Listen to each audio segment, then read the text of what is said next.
यार कोई काश साथ में फोटो खींच देता। एक्सक्यूज मी, आप हम दोनों की साथ में फोटो खींच दोगे? हाँ मैं खींच देती हूँ, लाओ दो।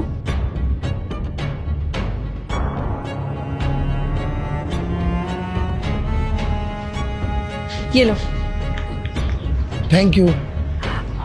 देख फोटो तो काफी अच्छी खींची है, फोटोग्राफी अच्छी कर लेते हो आप। अच्छा मम्मी।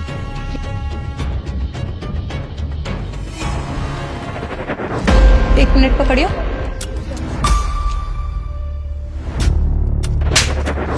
हिम्मत कैसी है तुम्हारी हमारी गाड़ी के आगे आके खड़े होने की? क्या मतलब? ये आपकी गाड़ी है और अगर मैं आपकी गाड़ी में टीक लगा के खड़ी हुई हो गई तो इसमें कुछ होगा थोड़ी। मैं बस नॉर्मली खड़ी थी यहाँ पे, गंदी थोड़ी हो गई है, बिल्कुल साफ है, आप देख सकते हो। अब तुम जैसे लोग अगर इसके आगे आके खड़े होते हैं ना तो ऑटोमेटिकली ही गंदी हो जाती है, उस पे कीचड़ फेंकने की जरूरत नहीं पड़ती है। ये तुम कैसी बातें कर रही हो? अभी लगता है बदतमीजी देखी नहीं है। तुम्हें पता है अगर कोई हमारी बिना परमिशन के हमारी गाड़ी को टच भी करता है ना, हम उसके साथ वो करते कि वो सोच भी नहीं सकता। और आपने अपनी बेटी को संस्कार नहीं दिए क्या? कैसे किसी की भी चीजों को हाथ नहीं लगाना चाहिए? अरे तुम कैसी बातें कर रही हो? मेरी बेटी तो सिर्फ टेक लगाकर खड़ी हुई है, इससे तुम्हारी गाड़ी घिस तो नहीं गई? मुझे तो ऐसा लग रहा है ना माँ बेटी दोनों एक जैसी हो, है ना? लोगों के आगे लाइमलाइट बटोरनी होती है, खुद की हैसियत है नहीं गाड़ी खरीदने की, तो एक काम करते हो कि दूसरों की चीजों पे हाथ लगा लेते हो। क्यों योशु, सही कह रही हो ना? हाँ सही कह रही हो तुम। इन लोगों की औकात तो होती नहीं है साइकिल खरीदने की भी, और हमारी गाड़ी के आगे टच हो जाते हैं। और देखना ऐसे सूट वूट पहन के आज की डेट में कौन घूमता है? अरे थोड़ा फैशनेबल बन जा। ऐसा लग रहा है कि किसी ने सेंस सिखाया ही नहीं है। और मैं किससे सेंस की होप कर लूं? गांव में तो लोग ऐसी साड़ी सूट पता नहीं क्या क्या अनकंफर्टेबल चीजें पहन के घूमते रहते हैं। देखो बेटा, ये कोई मैनर्स नहीं है बात करने का। हमारी मर्जी, हम जैसे मर्जी कपड़े पहने। तुम कौन होती हो हमें बोलने वाली? देखो, तुमने मुझे थप्पड़ मारा, मैंने तुम्हें कुछ नहीं बोला, और मेरी मर्जी, मैं कुछ भी पहनूं। तुम कौन होती हो मेरे को बोलने वाली? किसी ने सूट पहना है तो वो गांव की गवार होगी। सबको ना अपनी मर्जी की ड्रेस पहनने की फ्रीडम है, समझ में आया तुम्हें? तुम बहुत ज्यादा बोल रही हो। और मैंने ना सिर्फ तुम्हारी गाड़ी का टेक लिया था। अगर तुम मेरे को ये बात आकर के प्यार से बोल देती ना तो मैं हट जाती, लेकिन तुम्हारा थप्पड़ मारने का कोई मतलब नहीं बनता था। हम तुम जैसे लोगों से डरते हैं क्या? ऐसा है ना, तुम जैसे गरीब लोग ना हमारे यहाँ पे झाड़ू पोछे का काम करते हैं, समझ में आई बात? और आप अपनी बेटी को थोड़ा तमीज सिखाइए। कैसे बात कर रही है, लेवल देख के रिस्पेक्ट दी जाती है। तुम्हारा दिमाग खराब है क्या? तुम्हें दिख नहीं रहा कि वो कितनी एजेड है? उनसे तो कम से कम तमीज से बात करो। तुम अपने घर में भी सबसे इस तरीके से बदतमीजी से बात करती हो क्या? आपके माँ बाप ने आपको सिखाया नहीं है कि बड़ों से कैसे बात करनी चाहिए? ओ हेलो, तुम्हें ना मेरे माँ बाप के संस्कार पे जाने की जरूरत नहीं है। अरे खुद को देखो पहले।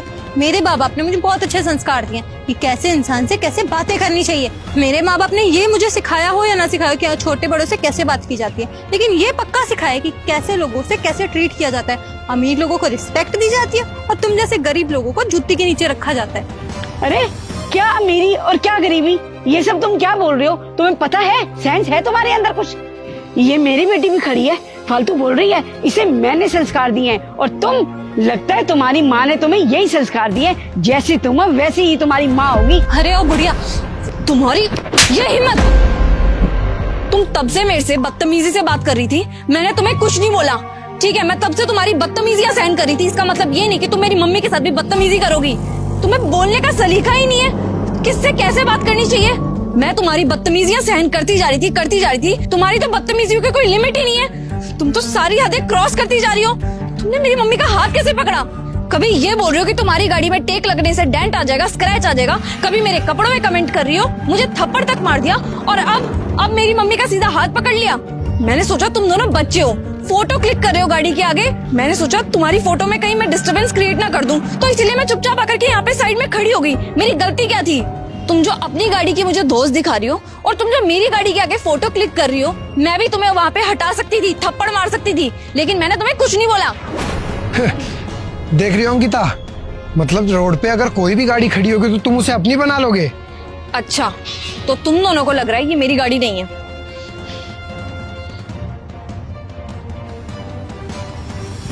अब तो पता चल गया होगा कि ये गाड़ी मेरी है। मेरी बेटी अगर चाहे ना, तुम्हें अभी के अभी सजा दिलवा सकती है। सजा कैसे दिलवा सकते हो आंटी? मैंने कोई ऐसा गुनाह थोड़ी ना कर दिया। तुम्हें पता है, मेरी बेटी IPS ऑफिसर है, वो चाहे ना तुम्हें अभी के अभी सजा दिलवा सकती है। सॉरी मैम, मुझे नहीं पता था कि आप यहाँ की IPS ऑफिसर है, वरना मैं कभी भी नहीं करती। आंटी जी प्लीज हमें माफ कर दीजिए। देखिए हमें सजा मत दिलाइए, मैं वादा करती हूँ आगे से कभी ऐसा किसी के साथ भी नहीं करूंगी। अच्छा, तो तुम्हें अब पता लगा कि मैं आईपीएस ऑफिसर हूँ, तो जल्दी से माफी मांग लेते हैं, है ना? और अगर यहाँ पे कोई और लड़की खड़ी होती जिसकी ये गाड़ी भी नहीं होती, तब तो तुम मुझसे पता नहीं कितनी ज्यादा बदतमीजी से बात करती, है ना? हाँ बेटा, तूने बिल्कुल सही कहा। इंसानियत होनी चाहिए इंसान में। अब मेरी गरीबी से कुछ फर्क नहीं पड़ता। हाँ माँ, मुझे तो लगता है इनके पेरेंट्स ने इनको यही सिखाया है। इनके संस्कार ना झलक रहे हैं अच्छे से। चलो, इनको समझाने का कोई फायदा नहीं है, लेकिन अगर आज के बाद मैंने तुम्हें ये हरकत करते हुए कभी भी पकड़ा ना, तो मैं तुम दोनों को छोड़ूंगी नहीं। चलो माँ,